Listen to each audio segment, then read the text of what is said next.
Thank you for listening to the show on Really Big Something Channel. October 6th, 2017.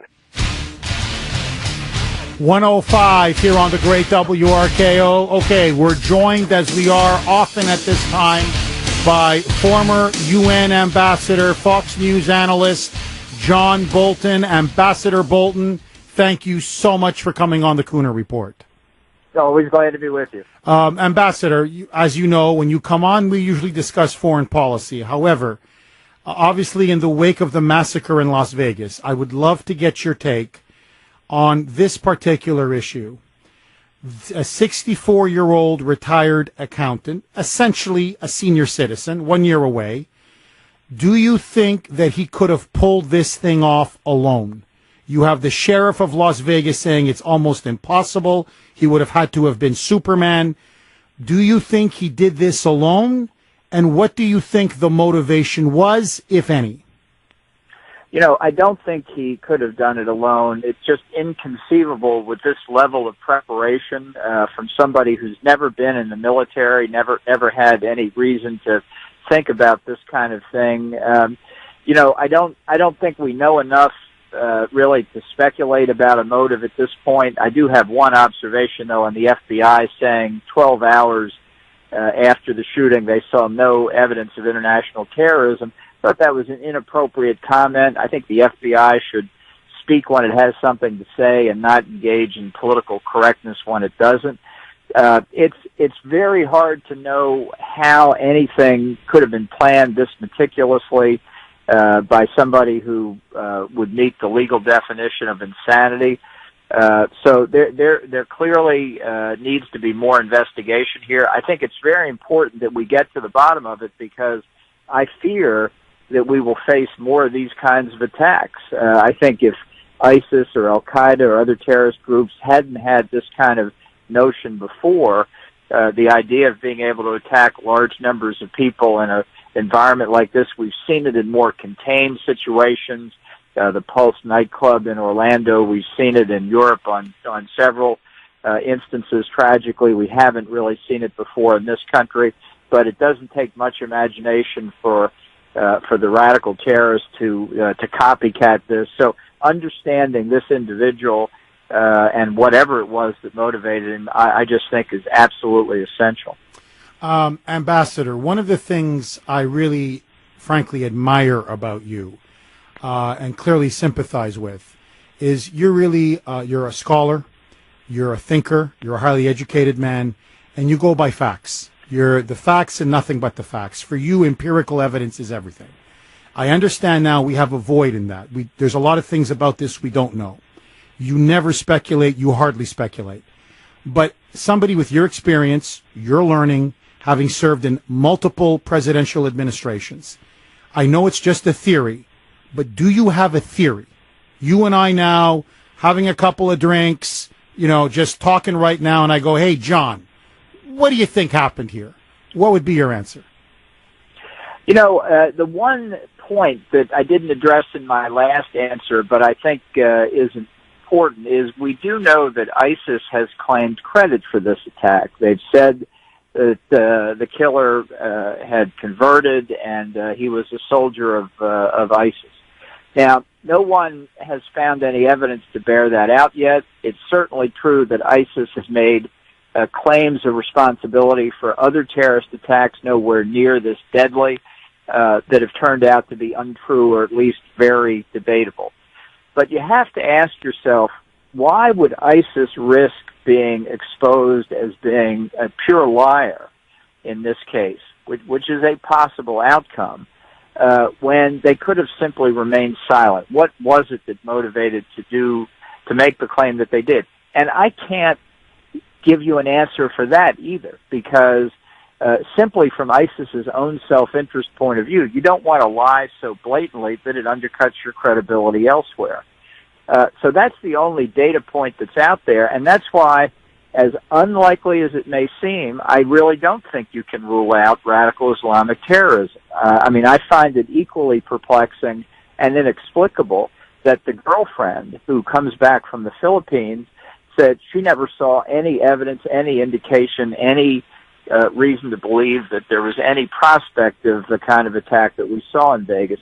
I mean, maybe she's not an observant person. Maybe she is, and there really wasn't anything to see. But I find it very hard to believe, I must say. Ambassador, now there's a lot of talk about gun control. It now appears that Republicans are saying they are open to the idea of either having bump stocks highly regulated or even banned outright. The Trump administration has now said they are open to, for example, bump stocks being, again, either regulated or banned outright. What do you make of the media's push for more gun control? And do you think banning bump stocks, would that have prevented the massacre in Las Vegas? And is it something the Trump administration should pursue? Well, whenever there's one of these tragedies, and the left seizes on it for political purposes immediately, I just am appalled at their lack of compassion for the victims and their families. But even when that emotion passes, I think the question you should ask, and I would say it applies not just in the area of gun control, but in many, many other areas as well. What precisely would the law you're suggesting actually do to have avoided the evil that you're trying to correct? And the many of the pro-gun control advocates, including Brett Stevens, who's now calling for the end of the Second Amendment, cannot point to a particular law that would be enacted that would have stopped this crime. Because they want gun control, and they don't care what the effect is, really. That's just what they want. Now, in this case, again, we don't have a lot of information, but this particular device, which I had never heard of before a week ago, does seem to have the impact of increasing the rate of fire of a normally non-automatic weapon. And we have accepted the principle in legislation in this country that with some very carefully defined exceptions, banning fully automatic weapons is acceptable. So a device that simply turns an acceptable weapon into an automatic weapon, I don't in principle have any problem banning it more explicitly, recognizing you're not going to stop innovators and inventors from coming up with alternatives. But in principle, it doesn't bother me. What I, again, cannot get my head around is the idea that actually it was the Obama administration's Bureau of Alcohol, Tobacco, and Firearms that ruled in a regulatory proceeding that these things were not prohibited by the existing gun control legislation. So I at least will confess my ignorance in this area. I need to hear a lot more about it. And to try and understand the implications more broadly. But look, there's no doubt, if this killer had a true automatic weapon, an AK-47, an M16 that he might have stolen from a military facility that was on full automatic, then you can see the kind of devastation that he could cause. And the level of casualties here was just breathtaking, really, in its level of tragedy. So I think that's why you don't want automatic weapons in the hands of people like this, and so I'd be open to the consideration of banning these or other things that have the effect of evading the general statutory prohibition on automatic weapons. I just don't know enough to know one way or the other, but in principle, I don't object to it. Ambassador, I know we're up against time, but I want to ask you really, I guess, a twofer. Two questions in one. You have North Korea now apparently ready to test a new high-range missile capable of hitting the United States, the west coast of the United States. You've got that going on, and then Trump earlier in a meeting or a photo op with his military officials talked about the calm before the storm. When asked to elaborate, he didn't. He just said there's a calm before the storm. What do you think he meant by the calm before the storm? And is he referring now to North Korea potentially now testing this very dangerous missile that could potentially hit the continental United States? Well, on the missile, I take everything North Korea says with a grain of salt, but on this matter, in the past 4 to 6 months, their progress on ballistic missiles has been in excess of what even some of the most pessimistic analysts of their capabilities have been saying. They're getting more outside help from somebody. They are becoming a more dangerous threat to us very, very quickly. Trump's time for decision-making on North Korea is growing quickly short. And that's possible. I've been asked this question a number of times today. What did he mean last night? I think in the meetings he had before that dinner where the wives of the generals, the combatant commanders came in and they had a nice dinner. I think listening to these generals who are really the frontline commanders probably brought home to the president what a dangerous world we live in. I wish more of the opposition in this country understood that, but I think it may have helped concentrate his attention on the threats we face, and that may have been on his mind. I hope it concentrates his attention on Iran too. He's coming up a decision on the Iran nuclear deal, and I strongly urge not merely that he not certify the deal under the applicable legislation. I think he needs to get out of the deal entirely. Decertifying does not get us out of the deal. The Iranians are taking us for a ride like this, and between them and North Korea, our country faces a real threat. And it's something I hope his advisors don't steer him the wrong way on.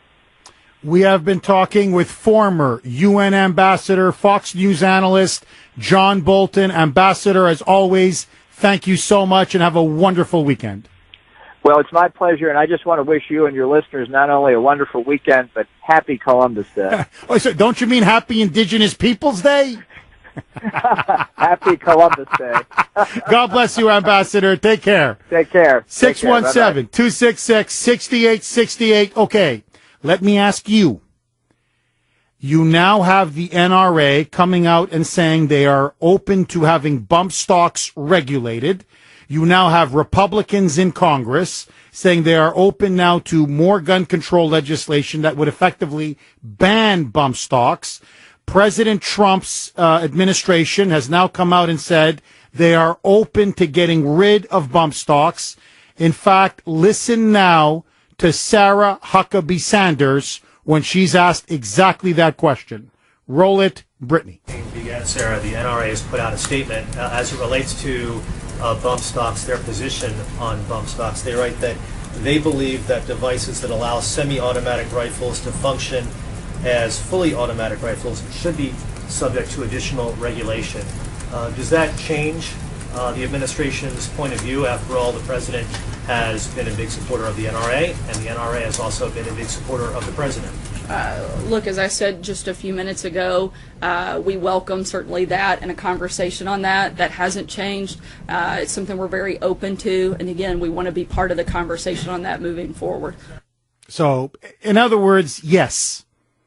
In other words, we can, if there's enough support in Congress, and it seems like the NRA is not opposed in principle, then yes, we'll either want them highly regulated or maybe just have an outright ban. And so let me ask you, the Kuhner Country poll question of the day.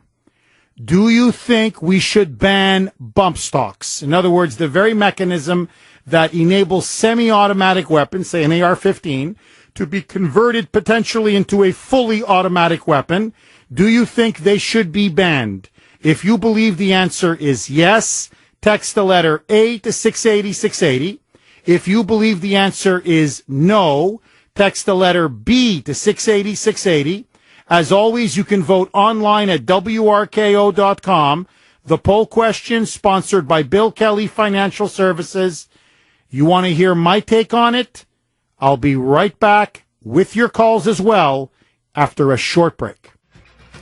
124 here on the great WRKO. Okay, so the poll question du jour, as the French would say, is should we ban bump stocks? If you believe the answer is yes, text the letter A to 680-680.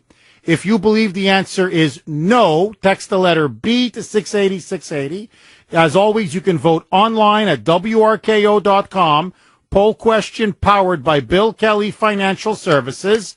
Brittany, what are the poll results thus far?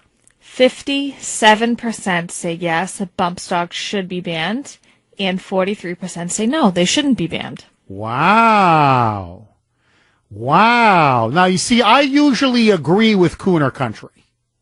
Usually we're on the same page, but I got to tell you, I don't know if I'm with the majority on this one, and I'll tell you why.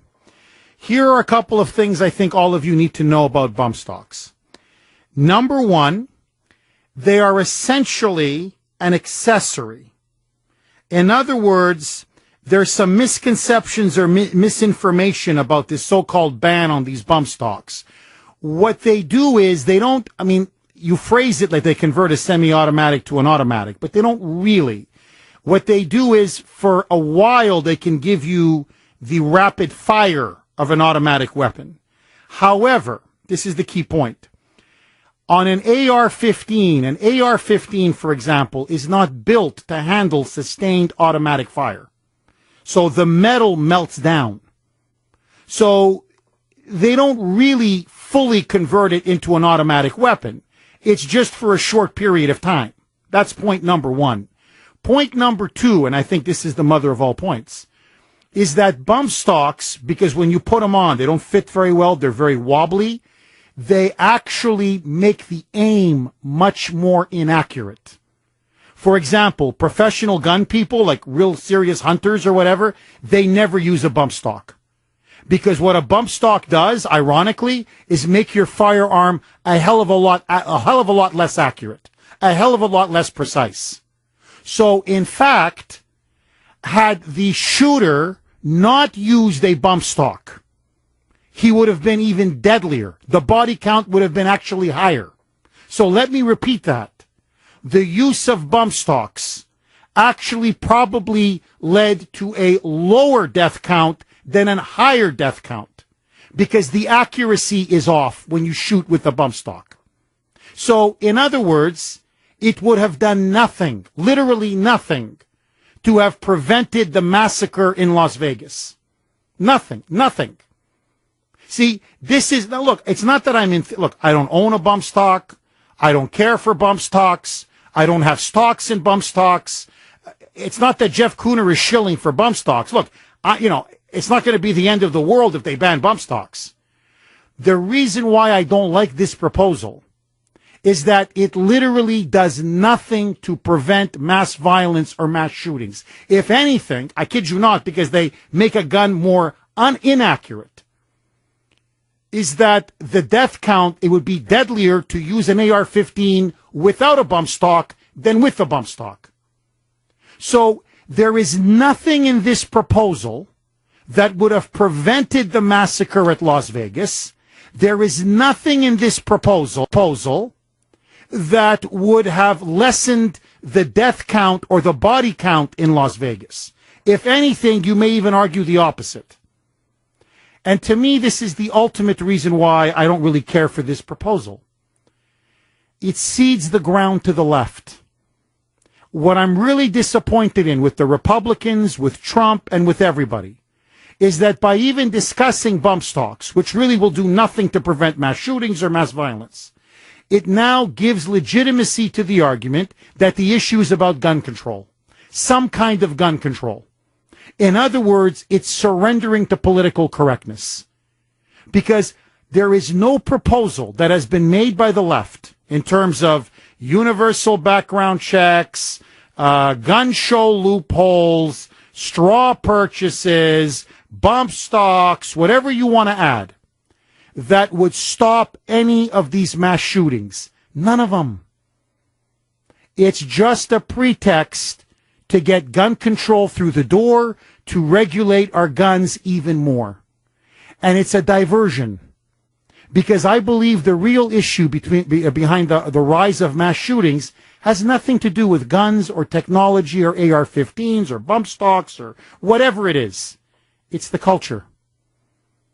In other words, by signing on to this proposal, Trump, I think, is caving in to the culture of political correctness, and he's giving legitimacy to the fake news media narrative that guns or gun control are central to this discussion. They're not. How come we're not discussing the glorification of violence in Hollywood? The rampant addiction to the internet or video games? the use of psychiatric drugs or prescription drugs that have psychiatric effects. In other words, there are so many other issues in the poisoning of our culture that I think are the real underlying causes behind gun violence. It's not bump stocks. It's not universal background checks. It's not anything of the kind. It's more smoke and mirrors to distract Americans from our sick culture that is now producing more and more mass shootings. So on this one, I'm a B, a niet. 617-266-6868. But it's open for discussion. Should we ban bump stocks? Let's take it first for an update to Evan Heidrich in the newsroom. Look, as I said just a few minutes ago, we welcome certainly that and a conversation on that. That hasn't changed. It's something we're very open to. And again, we want to be part of the conversation on that moving forward. 137 here on the great WRKO. Should we ban bump stocks? The NRA now says they're open to it being regulated, or open to bump stocks being regulated. By the way, it was the Obama administration, ironically, Obama's ATF, that said they were kosher and allowed them to start getting circulated. And Congress now, Republicans in particular, bending now to the Democrats, to the liberal media, say they are willing to ban them. Trump says he's open to having them either regulated or banned. Do you support banning bump stocks? 617-266-6868.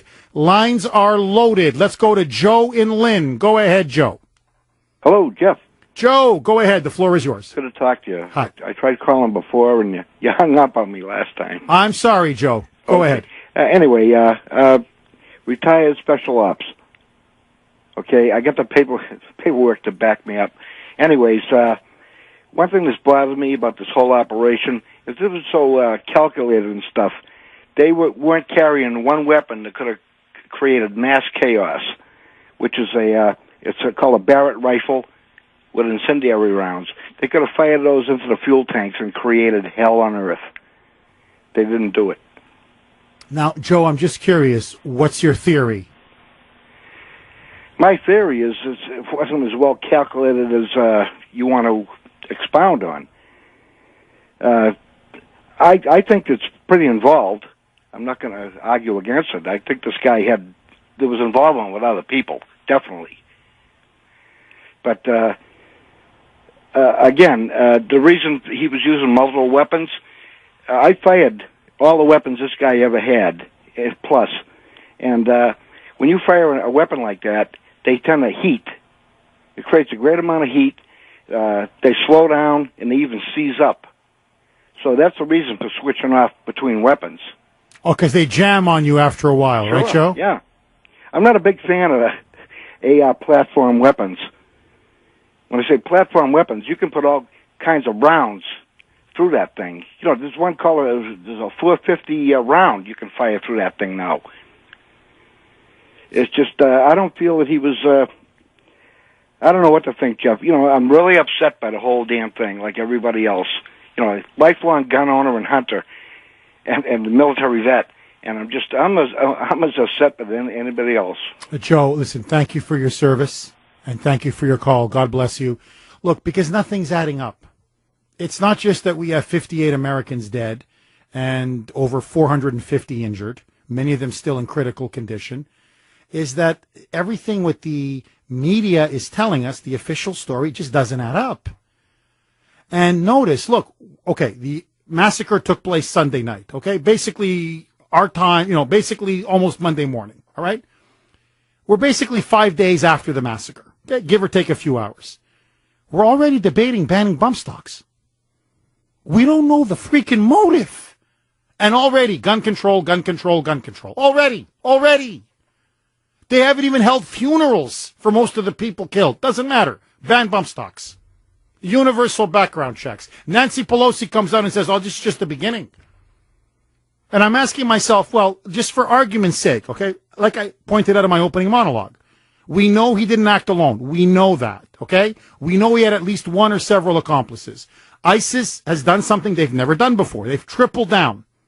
So, just for the sake of argument, what if this was a link to ISIS? Bump stocks, no bump stocks. If ISIS was behind this, they're going to get guns in your country. We've got ISIS cells in all 50 states. In other words, gun control will not stop ISIS terrorist attacks if it was ISIS. In other words, the point that I'm making is this, is that, and I cited my example in my column, the one that just was published a couple days ago on WRKO.com. France has the most rigorous gun control laws in all of Europe and maybe the world. What happened? I can cite many examples. Just give me one. 2015. ISIS terrorists used banned AK-47s. They hit a theater and a soccer stadium in France. Over 130 dead, massacred. Over 350 injured, many of them maimed or crippled. If gun control's the answer, believe me, France should be the safest place on earth. It isn't. They have a lot more in terms of this kind of terrorist Islamist violence than we do. So when I'm looking at something like banning bump stocks, I don't fire an AR-15. I've never used a bump stock. I don't care for bump stocks. It's not like Jeff Kuhner's a shill for bump stocks. But I'm like, what does this have to do with Las Vegas? What does this have to do with the massacre? Nothing. So we're just passing something, potentially, for the sake of passing something. But you see, what bothers me is not the bump stocks. It's that we're now surrendering to the media narrative and the Democrats and the liberal line of attack that somehow guns, technology, that's the problem. No. You want to have a real discussion on gun violence? Let's go. Hollywood, prescription drugs, the culture that we live in. What's happened in the last 30 years? It's not there's more guns. It's the culture.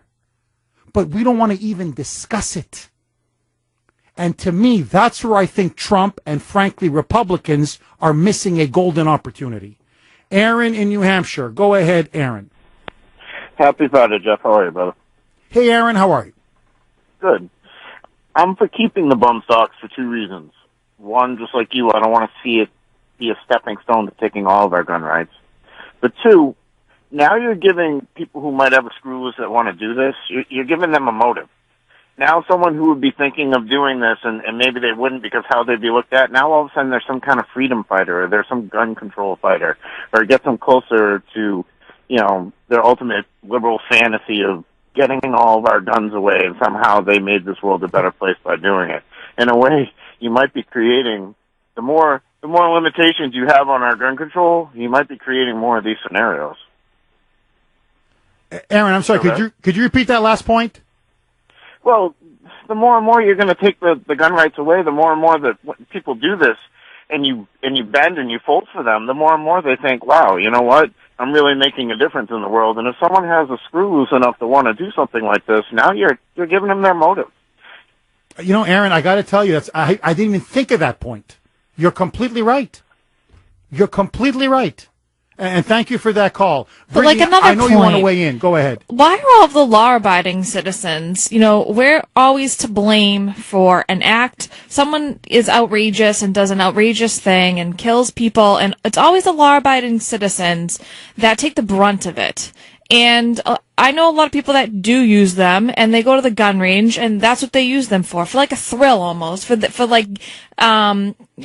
recreation and just going to the gun range on the weekend, and that's what they do. It's always we're the ones that get the brunt of what some lunatic has done.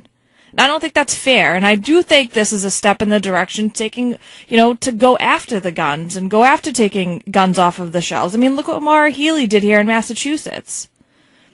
So, these politicians, it's okay for them to have someone around them that has their security guard that has a gun, but we can't carry? It's absolutely ridiculous. 617-266-6868. And look, I don't want to get sidetracked, but I think Brittany really put her finger on something. This is why I don't like this bump stock ban or proposal. Because you're always punishing the law-abiding people. Whenever something bad happens in America, it's always the law-abiding that gets shafted. I think she's right. And just leave aside now the gun issue, just for a second. Who caused the 2008 financial crisis? In many ways, it was the big banks. What do they get? A massive bailout. Who got left holding the bag? We did. What happened after 9/11? Islamic terrorists slammed planes into the Pentagon, the Twin Towers. What happened? Our civil liberties get reduced. They passed the Patriot Act. Now we find out our government's been spying on us. I could go example after example after example. Take Obamacare. They want to give some people health insurance. They lie to us, create this crisis of a healthcare crisis. What happens? My premiums go up thousands of dollars. My deductibles go up. My healthcare costs go up. Ordinary Americans get shafted. So every time there's a so-called crisis, they propose bills or legislation that really doesn't do anything to solve the problem, but it just hurts law-abiding people, especially the middle working class. And so I'm just looking at this. Look, again, I really don't care about bump stocks. Honest to God, I don't. But I'm looking at this and I'm like, are you freaking serious? And no one asked the obvious question. Would it have saved even one life in Las Vegas? If anything, according to gun experts, no, this makes your gun so inaccurate. That's why professionals don't want to use it. Your weapon is deadlier without a bump stock than with a bump stock because you can't aim it properly. 617-266-6868. John in Groveland. Go ahead, John. Good afternoon, Jeff. Thanks for what you do. You and Brittany are really doing a great job. Thank you. Thank you, John. And I can't agree with you more about the bump stock. And I just want to give you a couple quick analogies. Jeff, do forks make people fat? No. Do pencils misspell words? So I agree with you. It's the mindset. It's our culture. It's the mass violence in the video games and the movies. And what the national news media is not telling its citizens is that long guns are used in less than 2% of homicides. Handguns are used in like almost 96% of homicides. Bingo. Break that down even more. They're illegal handguns, Jeff. And let's look at Chicago, for example. There are more people killed in Chicago in 1 year than in Afghanistan and Iraq combined in 2 years. It's a killing field, and our politicians ignore it, okay? And they want to implement gun control, which illegal thugs, criminals, aren't going to abide by gun control laws, Jeff. It's absurd. And one more thing, if I could, quick, Jeff. The country of Sweden and the country of Honduras have virtually the same population, identical, almost within 100,000. Honduras bans guns, completely illegal to own a gun in that country. Sweden requires its citizens to own, carry guns, and be trained on them. Jeff, Honduras has the highest homicide rate in the entire world. Switzerland has the lowest.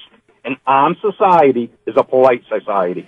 John, you're 1,000% correct, but I want to ask you a very honest question, and everybody listening, I want to ask you an honest question, okay? Sure. If I was to pass a law now, and I want you to be very honest with me, you can no longer drink Coke and Pepsi, and it's going to be banned, and they're going to be taken off the shelves. Okay, you're not going to have them at Stop and Shop, Shaw's, whatever. Would you buy them off the black market, or would you just obey the law and whatever, drink Sprite, 7-Up, root beer, whatever? What would you do? In all honesty, what would you do? In all honesty, Jeff, I'd start selling Coca-Cola under the black market like Prohibition, because that's what this will spur. If they try to ban certain guns, it's just going to go underground, and criminals are going to deal in the underground. It's a fact. Just look at history, Jeff. They banned alcohol. What happened? The mob went crazy. It's just a fact, Jeff. Okay, John, let me be honest with you, okay? Your answer, by the way, is a brilliant answer. See, were you born in America, if you don't mind me asking? Yes, Jeff. Okay, maybe you're a better American than I am. I'm being really honest with you, okay? Because I'm a very law-abiding citizen. If the government passes a law, maybe this is the inner Canadian in me now, I obey the law. I may not like it. I'll fight to change the law. I'll lobby. I'll advocate. I'll write op-eds. I'll do monologues. But if they were to ban Coca-Cola, I would just drink something else. My point is just this, John, and you may be a better American than I am. Usually people who are law-abiding citizens, they just obey the law. So if you're going to ban handguns or you're going to ban whatever, Jeff Kuhner, maybe the Canadian that I am deep down, says, screw it. We got to vote. We got to hold a referendum. We got to go through the election process and change the law. So the bad guys get the guns. Or in this case, the bad guys will get the Coca-Cola. It's the law-abiding people always obey the law. It's the criminals who never obey the law. You're 100% right, Jeff. The law-abiding person takes it on the chin every time. John, great call. Don't be a stranger. Brittany, I know you want to weigh in. Go. Sorry, I'm like, my brain is racing here. If you want to kill somebody, you're going to do it no matter what. Doesn't take a gun to kill someone. You can do it with a knife. Look at all of the attacks that have happened in America and all over the world. You can use a baseball bat. You can use your hands. Planes. Pressure cooker bombs. Knives. You can use whatever. If you are determined to kill somebody, you're going to do it. So this is back to my point about the law-abiding citizens. Most people that have their LTC, they're not going out and killing people, just shooting random people. It's always the criminals, the gang members, the thugs that are out there that are doing things like that. Not someone who carries with them every day. You wouldn't even know half of the people that have their concealed carry permit that are carrying on them every day. You wouldn't even know because they're not out there flaunting it that they have it, Jeff. And also, until you go through that process of taking the class and getting the permit, I don't really want to hear from you because you do go through background checks and you do go through interview processes. And when you're going to buy a gun, the shops talk to you. So I don't want to hear from those people. In other words, the people who are pushing gun control, they don't carry. They have someone else carrying for them. Bingo. They don't know. They have no idea what they're talking about. They never shot a gun before. Bingo. Brittany, you just hit the nail right on the head. Coonerism number 275. I love you, but in a non-sexual way. I do love you in a non-sexual way. Thank you. Back to more live Coonerisms on WRKO. All right, let's go to the common man. Go ahead, Mr. The Common Man. Yes, sir. Thank you for taking my call. Go ahead. As we reflect on yet another massacre, it's incredibly apparent that at any given time, in any walk of life, in our present world, that we could be involved in an active shooter situation. It's incumbent upon the common man, the common woman, to arm themselves and train for the possibility of this happening at the mall, at church, at school with children, at a daycare center, in a factory. It doesn't matter, sporting event. And so my wife and I fall into this category. We're common people.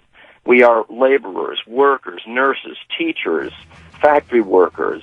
We're not gun enthusiasts, but it's become so apparent in the last 10 years. I hear you. I hate to cut you off because I'm up against it, but I'll just finish. You are a godsend, sir. Thank you. And I will say this. Hold on, common man. Can you hold on? Certainly. Okay. No, hold on. Let's stick with the common man, and we'll got a lot more. Believe me. All right, take it away, Brittany. The voice of Boston is you. 680 WRKO Boston, 93.7 WEEI HD2 Lawrence, Boston. It's 2 o'clock.